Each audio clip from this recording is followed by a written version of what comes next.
Hi there. My name is Patrick McCram, and I recently came to speak at the Tri-Town Health and Wellness Committee about raising young athletes. And I wanted to give everyone a brief video recap for those of you who are not able to make it. Big Celtics game, big storm, I get it. So I want to make sure everyone has this information just based on the feedback from the participants. So quick background on me. I run Endurance Nation, the world's largest online community of endurance athletes. So I work with athletes aged 18 and up. Basically, when your children matriculate, go to school, whether or not they become collegiate athletes or beyond, there's a whole world of athletics out there, from running to cycling to ultra events, whatever it may be. And I operate in that space. So I've got the people who've survived childhood athletics, people who were never childhood athletes who've become athletes now, and there's a whole spectrum of building. And as we look backwards, retrospectively, sort of at what childhood athletics means, there's a lot of different things going on right now in terms of sort of parallel forces operating on the society in which we raise our kids that are becoming really challenging. And as a parent, it's hard to navigate.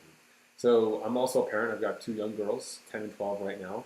And so I'm also struggling with what it means to make smart decisions for my kids, but also empower them to make decisions as athletes and ultimately help them be as active as possible. So what I'm going to walk you through today is a concept that I'd like to call athletic identity. So when I think about athletic identity, what I'm really talking about here is, hold on a second here.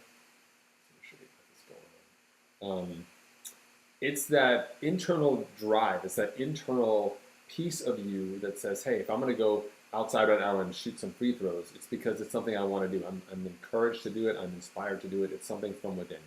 And this concept is something that drives people both, at young ages and at older ages. And it's important in terms of an evolutionary standpoint, I think, particularly for our kids, to understand that, what may be something that they aspire to, like they see LeBron James play basketball, they see Brandi Chastain play soccer, and they say, well, that's really cool, I'm going to go get into my sport.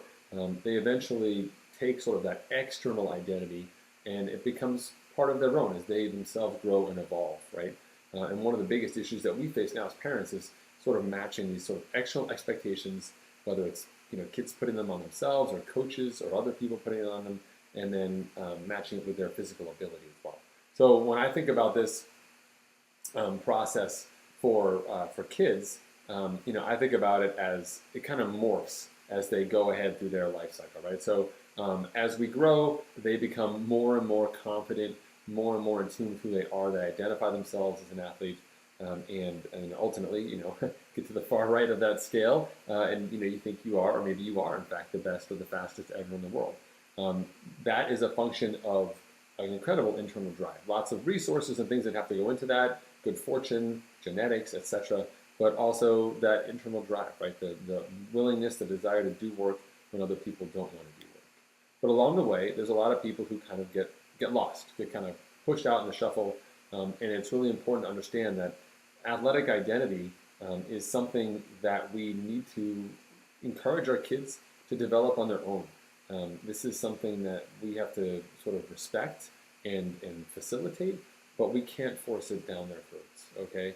And I'm going to get into a little bit about the reasons why, all right? So first of all, what I want to talk here about, and I'm going to take you away from the idea of sports very quickly and just talk a little bit about what it means to be a kid today, because obviously it's very different than when we were kids, right? So a couple key things, just a couple key factors for you to think about. First of all, recommended sleep. I'm putting this slide out there as a coach because the majority of young athletes that I've worked with, and even post-college to middle-age athletes, simply do not meet enough sleep for what their bodies require. This is just sleep for people just being people. This is not sleep for people who are athletes, who are training significantly, training daily, also being active at school, recess, etc., right? And so these are baseline numbers, and I really want you to take these down because very few athletes actually meet these numbers. And I'll get more into why this is important later, but save these numbers, okay? Second piece here for you is that there's this sort of competing element of being an athlete now is this functionality around screen time. And these stats up here on the screen are just to give you some perspective on what it means to be a kid in the 21st century. These kids have smartphones. These kids are using their smartphones. They've got screen time in school. They've got screen time at home. They've got screen time in the car as you're shuttling them around from sport to sport, between after-school activities, etc. And there's a lot of downsides of what it means to be using technology this much at such an early age. It's important to remember that just as our young athletes are evolving physically, they're also evolving internally as well, right? Like there's parts of the brain that are still developing over time. And excessive screen time has been shown to have some pretty serious effects on youth. Okay, these stats here are for high school to college transition. When people move beyond high school, the collegiate infrastructure is really great at sort of capturing data and sharing it. And we can see that anxiety is overtaking depression, top reason. 62% of these undergraduates in 2016, so this is 2 years ago, reported overwhelming anxiety, right? So more than 1 in 2, right? If you've got a classroom of 25 kids, 18 of those kids, 15 of those kids are going to have severe, overwhelming anxiety when they go to school. And that's because the way that they live their lives now is very compartmentalized, it's very scheduled. They have cell phone devices that allow them to stay on top of everything and find out everything. Their parents are always in touch. These kids don't have a lot of alone or independent time. It's very, very challenging. And so on the one side, you've got this hopefully not too depressing reality. And I say that stuff because I think it's important for context to understand, hey, this is the world in which your kids are either living now or growing into, okay? And then on the other side, we have their sort of athletic piece, all right? And this is also equally important. So what does it mean for these kids who are into their sports? And what we see in general is an overall professionalization of youth sports, okay? In my presentation, I had some pictures of kids' professional teams, but to keep things short here, just so you know, what we see in terms of professionalization of kids is multiple game weekends. So these kids are playing 2 games a day or Saturday and Sunday, versus when we were kids, we played 1 game on the weekends, right? And these aren't tournaments. This is a normal weekend. Your kid is likely involved on 2 teams. There's like a rec team and a travel team, or a travel team and a select team, or a travel team and a school team, right? We see these kids getting earlier and earlier into year-round programs, developmentally, which I'll talk about in a minute. That has to be something they evolve into, but these year-round programs are happening earlier and earlier and earlier. And along with that, we see these select travel programs where kids are invited up and encouraged to be there. We see off-season leagues. So even if basketball happens in the fall or winter for your school or for your child, there's also spring basketball, and then there's a summer league. And so these kids are playing a single sport for a much longer period of time. And then on top of that, for the older kids, we start seeing things like strength and conditioning, right?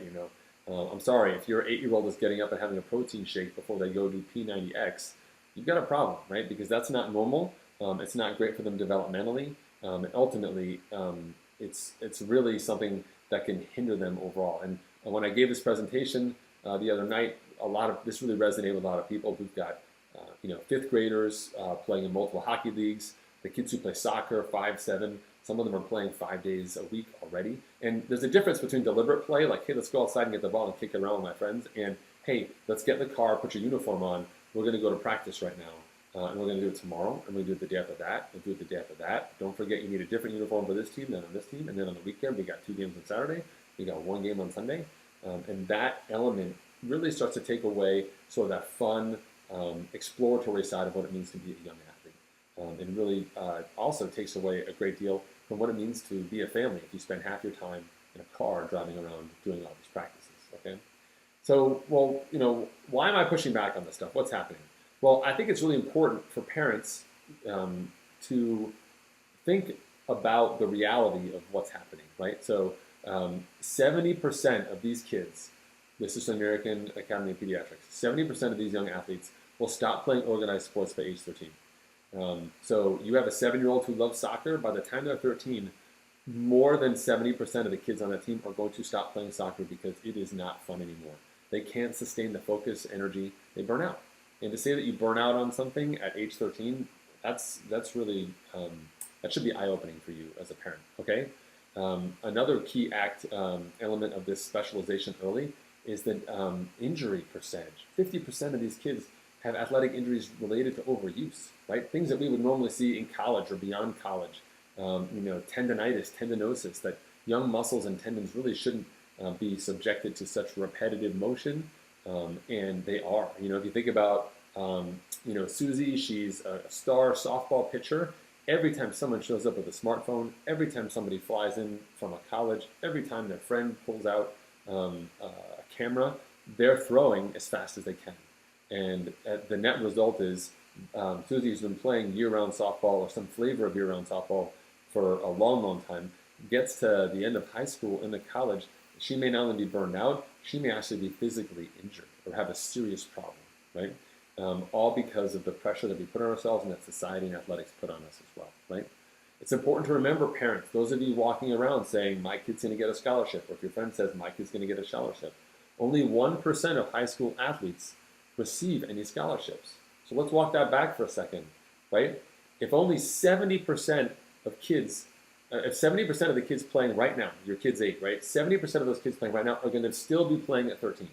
Only 70% of them are done, right? So only 30% are left. So if you've got a team of 100 people, only 30 of them are still playing before they enter high school.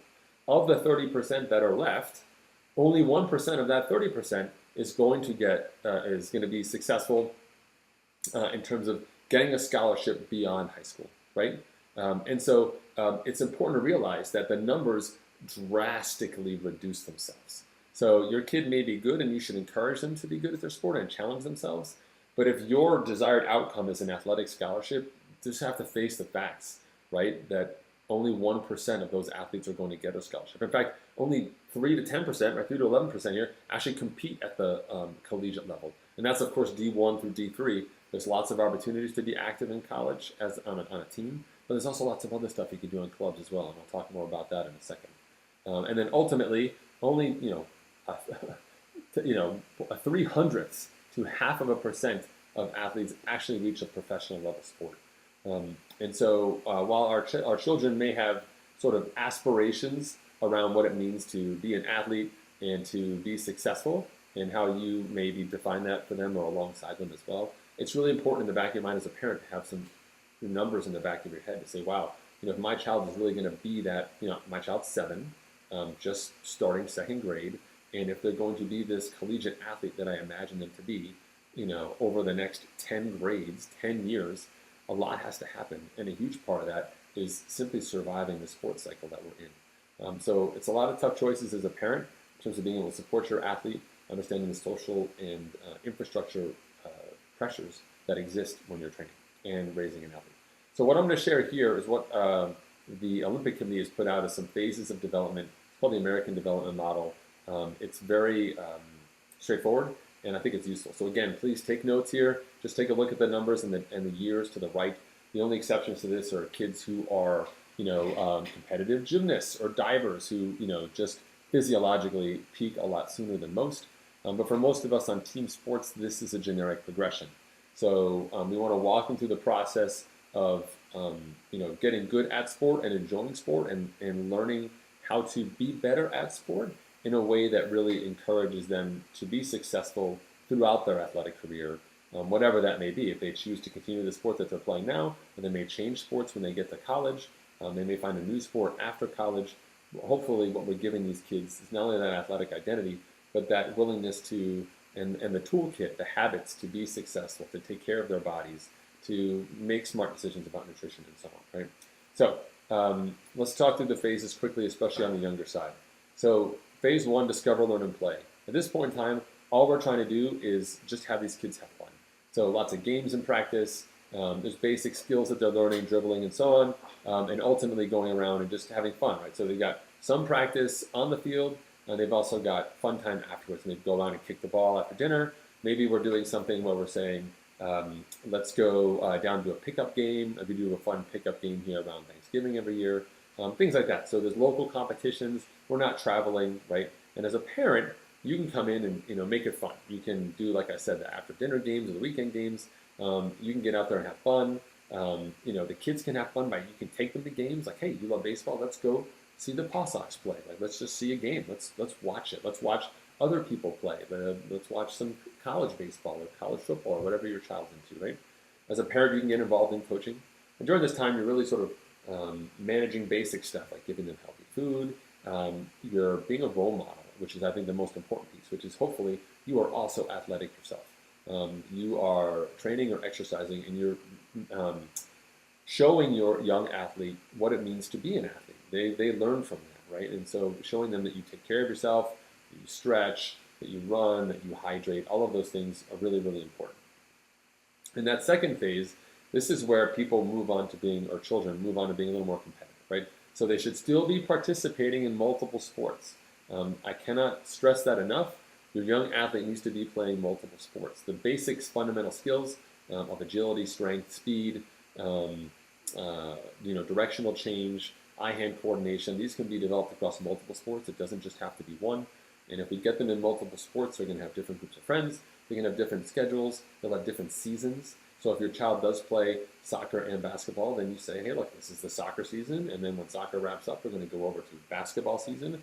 We're not also going to do indoor soccer. We're not going to do that winter soccer camp. We're not going to do jingle bell soccer. We're going to do basketball now. When basketball's over, then we'll go find something else to do, or maybe we'll take a break, right? Whatever that is. But it's important that they're involved in multiple sports. Along this time, between 10 and 16, this is where they really start to learn teamwork.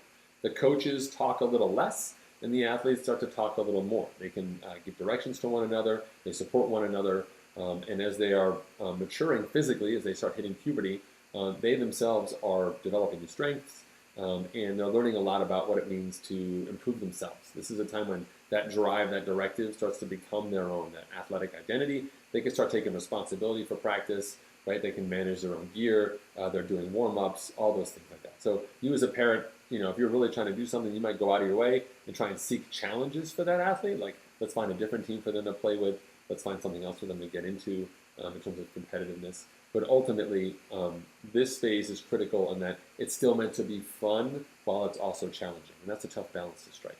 You can continue to volunteer and be a part of the team. You may not be able to coach, but you can certainly be a part of the team. You can help them making training and play fun, right? Again, supporting those healthy habits, particularly going back to that sleep chart I showed you earlier, really setting guidelines for these kids to remain healthy as athletes and peak performers, because while they want to be great on the athletic field, remember, they're still feeling that pressure academically. They're feeling that pressure socially to be their best. It's a lot of stress on them, and things like just basic healthy habits, sleep hygiene, recovery, nutrition, they all add up, right? Basically, at this point in time, you're sort of guiding their growth. You're helping them make smart decisions, which they themselves are generally not prepared for, right? At the end of the day, if there's 4 hockey games this weekend, your child is going to want to play all 4. You've got to find some baseline there to keep them healthy. Then 13 and 19, remember, this is the 30% of people who make it, because statistically only 30% do from these young kids. This is when kids can really start to focus. Right now, they can really do that one sport. So your kid might not be doing basketball and soccer. Now they're really getting into soccer. They're like, I love it. I played other sports, but I really feel like this is the one I want to go after. Now it's appropriate. At this point in time, they've got a detailed training schedule. The coach is probably giving them like off-season workouts, so there's captain practices and so on. This is where you get a little more detailed in the nutrition side. Maybe sitting down with a nutritionist, or really analyzing your kid's diet and saying, hey, what are we good at? What are we not good at? Are there things that we need to do nutritionally to help you continue to grow? Especially this phase of time as kids are putting on a lot of muscle, they certainly need a lot more protein in their diet, lean meats and so on, and nuts, right? Development camps are appropriate at this time if that's what your athlete is into, or particularly if your athlete's transitioning sports. They played lacrosse a while back, they haven't played in 2 or 3 years, they want to get back on the high school team. At that point in time, perhaps investing in a development camp is appropriate to sort of ramp up their skill set, get them back on a level playing field to be able to compete and hopefully be a part of that high school team. And then ultimately maintaining recovery. And this is huge, like giving your kids some time to recover. They recommend about 3 one-month periods a year where your young athlete is doing deliberate play or being active, but is not fully competing. And that's a tough place to be as a parent, because again, there's lots of opportunities for your kid to compete, and everybody wants you to do it. And remember, it's a business. These people are making money, and they don't necessarily have the best interests of your young son or daughter in mind as they move forward. So again, as a parent, you continue to support these kids. A lot of that is financial at this point in time, or carpooling until they get their own car or they can drive themselves. You're trying to create these successful conditions, directing the right area, helping them make decisions about where they want to play, how they want to invest their time, etc. And of course, you've got that tricky transition with academic side as well, where in high school, the grades do matter, especially those of you who are looking at sort of post-high school athletics, or just post-high school education in general, the academic side of things do start to matter.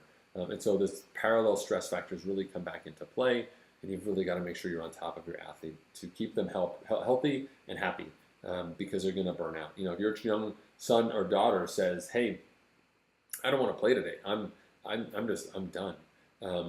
You have to walk that fine line as a parent between saying, you have to play, or you know what, I get it, you're tired. We were up late last night, we had a party, and you had 2 games yesterday, and you practiced all week, and you had a huge project you got done on Friday. Maybe you need a day, right? So we usually tell our children, look, we need you to go to support your team because you're on a team, and that's what teammates do. But you don't have to play. You can make up your mind when you get there. And we let the coach know, hey, my son, daughter here, just not feeling it. So keep that in mind as you kind of go through the day. It's important to have that candid relationship with your athlete and to start that early, because eventually, there becomes a time when your desires for athletic performance and your young athlete's desires they may not be overlapping. And as a result, you may want them to play more than they want to play, and they're playing because you want them to play. And helping them understand that they themselves are ultimately the driver in that process is really important, and a critical element of that athletic identity. Okay. Final phase here for everyone is beyond that train and compete level, and that's when we move into sort of high performance. This is elite high school athletics, and then beyond. On the left-hand side, we have this high performance side. On the right-hand side, I've got participate. So on the high performance side, it's pretty straightforward. It's probably not that different than what some of your kids are doing now, but they're really into developmental work. They've got multi-year training plans. They've got nutrition guidance. They're in college. They've got athletic training facilities. They've got ice baths. They've got strength and conditioning programs. It really kind of takes off on that level. And if they're really into it, it's a place for them to be, to have fun, to excel, etc. For everyone else who doesn't make that cut, they can still continue to play multiple sports. There are plenty of high school sports that are not selective.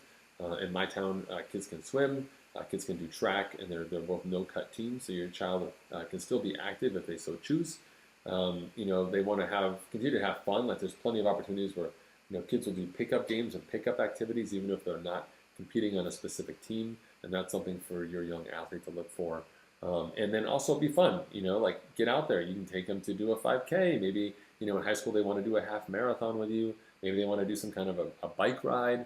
Like a century ride or some kind of challenge. There's lots of athletic things out there that people can do that don't have to involve being on a team and on a schedule and so on, right? Competition. So enjoy that, because when they get to college, there's an infinite number of club sports and so on. So it's really, as a parent, trying to bridge that gap between the high school years where there isn't necessarily a place for them, whether that's political or if that's just the way things are in your town, and when they can continue to be an athlete later. They're not going to never, ever be an athlete again, but certainly keeping them active is important. So very quickly here, some foundational things for you to think about. There's 4 foundational steps, super important. Reiterating these to you so you have them. Number 1 is sleep. Most important thing that you can get your young athlete to do is to sleep. The next piece is nutrition, sort of daily nutrition. How do you feed your athlete? How are you fueling them? Young kids can get away with eating anything, but they really necessarily shouldn't. And more importantly, you have to watch for those outlier things like those energy drinks, right? Or kids going to Starbucks and getting a lot of caffeine in their body before their brain's fully developed. There's a lot of deleterious effects from poor nutritional choices that athletes make all the time. So super important there. Recovery becomes more and more important, not just from how do you warm down, but how do you recover between events? How do you recover across the course of your week? There's a lot of great resources on that online, but very important for you to monitor. Just as much as you think about training and practice and competition, there's the commensurate opposite side of that equation, which is recovery, which is critical. So to put it another way, if you and I went to the gym today and we decided to do a massive bench press competition, because we're totally into bench press, if we bench press and did all this stuff for our chest today, tomorrow we can't do another chest day. I need a rest day. I got to take a day off, because even though yesterday I was the strongest person in the gym, today I am the weakest person in the gym. I have no business doing chest. I need to recover. Your young athlete's body is the same way, and we have to be very mindful of that. And then finally, skill and strength. So as your athlete progresses through this rotation, you can start off with sleep super early. That's something you can set those habits very early. The nutrition kind of comes in when they're between like 9 and 12 years old, and hopefully you set some good guidelines there. Recovery becomes more appropriate 12 and up as they are doing more specific sports at a higher level of competition as well. And then finally, skill and strength comes in those preteen years as well, when as their bodies are evolving, they can really have that internal drive and learn to excel on their own and be better, right? And then, okay, so the next piece here for you is this incremental feedback loop. This is super important because I think a lot of parents show up with preconceptions of what their athlete should or should not be doing. And I think the most important step here is this top one. I want you to observe. Like, just watch your athlete play. Are they having fun? Are they improving? Is the coach being responsive? Do they have a relationship with their peers? Is this a great environment for them to grow as an athlete? Super important question. And if you want to, you can also measure them. You can put little Fitbits on them. There's heart rate monitors out there that track everything. Sometimes it's really helpful to get a sense for just how much work your athlete is doing. Some athletes, you find that across the course of a day, outside of their sport, they're already covering 5 or 6 miles. Then they have their practice as well. It's no wonder they're tired. No wonder they need sleep. Between practice and their day, they covered 12 miles today. It's almost a half marathon. That's a lot, right? So we want to observe and measure, right? Once we can do that and we have a baseline of who our young athlete is, then we can move to the second step, which is identifying areas for change.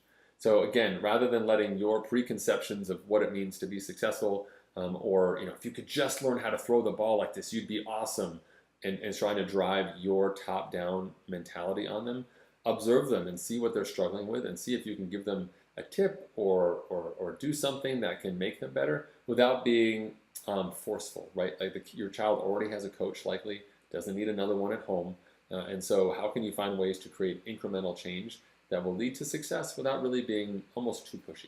And you pick something, you pick one thing you're going to work on, and then you work on that, and then we hopefully see improvement. So you observe, you learn what's going on, get a sense where your athlete is and what's limiting them. We identify an area for change. You sort of prioritize it. And you can go to the athlete and say, hey, look, here's 3 things that we can work on right now. Which of these, where do you ask them about their game. How was your game? What'd you do well? What you didn't do well? Oh, you didn't do these 3 things well. Great. We can work on any one of them. What do you want to work on? Pick one. Let's do one. Give them a choice. Let them pick something, and then you try and build a habit around that. So an easy one for young kids is something like conditioning, where they do a lot of skill-based training and practice, but they may not do a lot of conditioning. So if your son or daughter is struggling, towards the end of the games or has fatigue and really starts to break down, then general conditioning helps. So that could start with something as simple as taking a walk after dinner.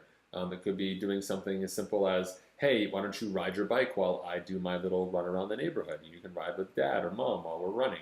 Let's do some run-walk stuff together, and get them moving and active outside that general training time. Help them make some healthy changes. You can give them a Fitbit. Hey, look, you ran 10 miles this week. That's fantastic. How about next week we try and do 11? How about the week after? Maybe we'll get eventually to 20 miles for our biggest week of running or across sport and training. That's fantastic. Let's take that. But we want to do it incrementally. So it starts with where your child is at, then working with them to identify areas to change, make that change into something that's super easy and becomes a habit, and then we observe again. So again, with that sleep example, you can see that your child's only getting 7 or 8 hours of sleep. Right? They got their smartphone up in their bedroom, they're texting late at night, or they just can't sleep in the morning and they're still staying up late at night doing homework. So how can we change that positively? Can we give them parameters for homework? Can we show them how to time box their schedules so that they're effective with what they can do and they know there's a point where they just stop? We get them into bed winding down earlier. If we can get them sleeping more, if we can move that 7 hours to 9 hours of sleep over time, it'll be gradual. You're going to see your child has a better mood, better disposition, better athletic performance, better academic performance, and that becomes a habit, and it's just something that you do. What starts out as hard is now a habit. It's easy. We can move on to the next thing. As a frame of reference, most habits take about, I'd say give or take about 6 weeks to kind of get in place, so give yourself time. Now, as a parent working with an athlete, I really want to encourage you to choose what I like to call the easiest solution, right? KISS, keep it simple. We want you to make really focused decisions that are ultimately beneficial overall for the long development perspective of your athlete. Because while this coach may or may not want your child to be on the select team now, you're more worried about what your child's going to be like when they're 16, 17, 18.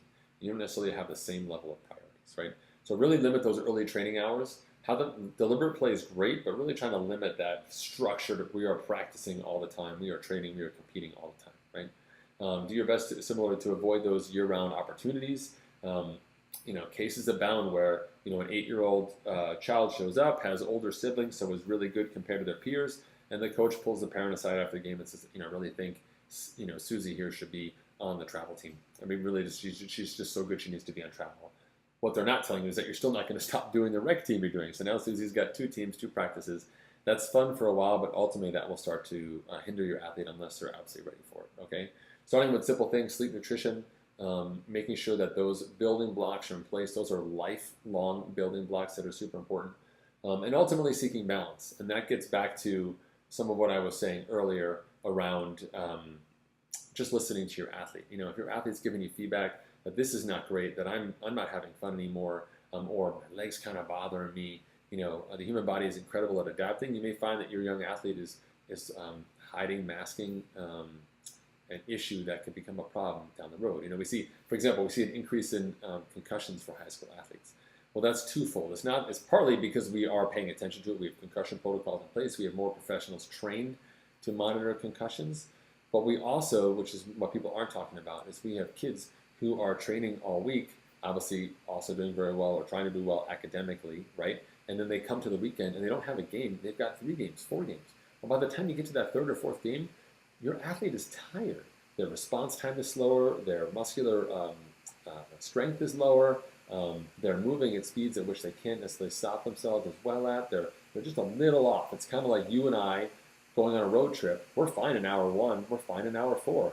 Hour 6, hour 8, things get a little sketchy, right? And your athlete is in that same place. And so, sure, after 6 or 7 hours of lacrosse, your young athlete, can't stop themselves, makes a bad decision, tweaks their knee, ball hits their head, whatever it may be. And so the prevalence of these more catastrophic or higher upper level magnitude order of injuries is likely a function of also fatigue and overuse, just from a broader standpoint of inability to really manage yourself as an athlete.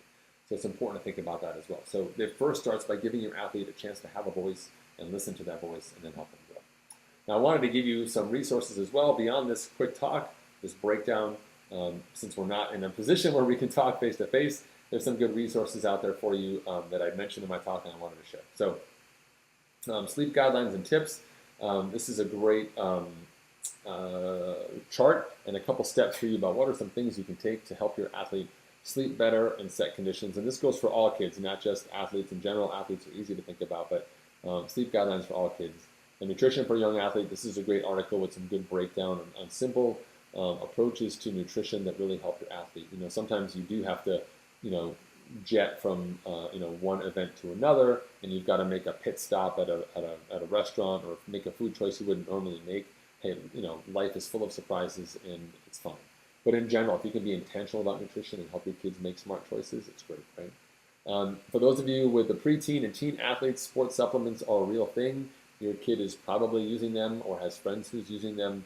Not all of them are great. And so this NSF Sport, they make an app where you can go to their website and you can actually scan the barcode or just enter the name of the product, and the site will tell you whether or not it's clean, right? There's a lot of sort of borderline or shady supplements out there, and it's important that you as a parent can help your child, preteen, your teen, make smart decisions, empowering them to choose on their own, which they have to do, and educating them on the benefits and costs of choosing supplements they may or may not know, right? And then finally, functional movement screen. I mentioned this in the talk. A functional movement screen is something that most physical therapists are trained to do.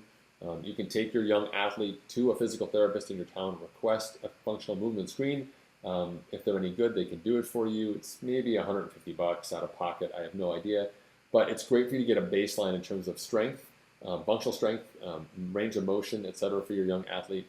It's an opportunity for you to see who your athlete is and get a much better picture of their ability to work. So if your child is really into, say, baseball or softball, for example, then thoracic mobility, shoulder strength, all of that is really important, including the hips and so on. This functional movement screen just gives you a baseline. So as you go through the process of evolving your athlete, you can check in every couple of years and just see how they're evolving. You can discover amazing things through functional movement screens, like, hey, Johnny's right arm is 3 inches longer than his left, or Johnny's at this developmental phase is actually putting a lot of pressure on his knees. And so you can learn a great deal about how to take care of your athlete using bio feedback, biological information, professional feedback on your athlete yourself. Not just, I read this article in Sports Illustrated and now I'm going to do this thing for my kid because this is what this person did. You can actually sit down with a professional, have a conversation about your athlete outside of the coach who's going to give you one point of view, but another professional whose job it is to keep athletes healthy and say, hey, what do we do? What can we do here? And in general, it's great to have a relationship with a physical therapist. If your child truly is active in pushing their boundaries, then he or she will most certainly will be needing some sort of therapy. You know, the lines of physical therapy have gone from just rehab to strength training and self-care as well. And so they're going to want to have a relationship with someone or someone you trust to help your athlete as they go through the process of maturing physically and then also getting more and more competitive along the way. So once again, my name is Patrick McCran. You can find me online at patrickjohnmccran.com. My company is Endurance Nation, online at endurancenation.us. I really hope you enjoyed this talk. I know people will have questions and so on. You can find me on those two websites. I've got links on the Patrick John McCran website and at the end of this presentation here. Hold on, I think I put them in here. I did, where you can reach out and contact me through LinkedIn or Facebook or even Instagram. Follow the pictures and the adventures there. I'd be happy to follow up with you. But ultimately, I really encourage you to step back for a minute and just think long term. What does it mean to build a successful athlete? It's also you're building a successful child. You're growing a grown-up, and it's a process that has a give and take. Sometimes you have to make decisions that aren't the most popular, but they may very well be in the well-being of your kids. Just like you wouldn't let your child consume a movie that was R-rated if he or she is 8 years old, maybe you shouldn't have your kid in a sport program that's technically for 17, 18-year-olds at 7 or 8 years old. And even though it's socially acceptable, doesn't necessarily mean it's right. It doesn't mean it's right for your child, right? So best of luck to you. Best of luck navigating all of the elements of your local infrastructure in terms of sport and training. Hopefully you find people in that space who understand that rest and recovery are just as important as work, that multi-sport approaches for young kids is important, that fun and deliberate play are a huge part of how we grow, and that your son or daughter not only remains active through middle school and into high school, but can blossom into college and beyond and become one of the many lifelong athletes that we see out there on the weekend, those weekend warriors getting it done and still being passionate about what they do and having athletics be an important part of who they are. Thanks so much, and best of luck to you.